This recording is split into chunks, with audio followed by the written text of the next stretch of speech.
ఒక star hero cinema release అవుతుంది అంటే సింగిల్ స్క్రీన్ థియేటర్ లో ఒక్కో టికెట్ కి 270 రూపాయలు, మల్టీప్లెక్స్ లో 420 రూపాయలు వరకు పెట్టాల్సి వస్తుంది. నలుగురు సభ్యులున్న ఒక ఫ్యామిలీ సినిమాకు వెళ్లాలంటే కనీసం 1000 రూపాయలు ఖర్చు పెట్టాల్సి వస్తుంది.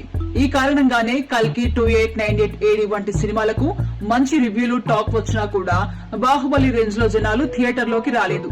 పెద్ద సినిమాల పరిస్థితి ఇలా ఉంటే చిన్న, మీడియం రేంజ్ సినిమాల పరిస్థితి మరీ దారుణం.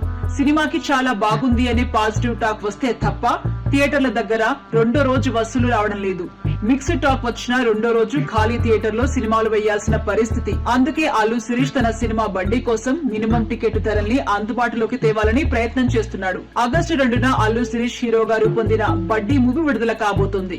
ఈ మూవీకి 2 తెలుగు రాష్ట్రాల్లో సింగిల్ స్క్రీన్ థియేటర్ లో గరిష్టంగా 99 రూపాయలు, మల్టీప్లెక్స్ లో గరిష్టంగా 125 రూపాయలు ధర ఉండేలా నిర్ణయం తీసుకున్నారు. తమ సినిమా వీలైనంత ఎక్కువ మందికి చేరువ అవ్వాలనే ఉద్దేశంతో ఈ నిర్ణయం తీసుకున్నట్టుగా అల్లు శిరీష్ తెలిపారు.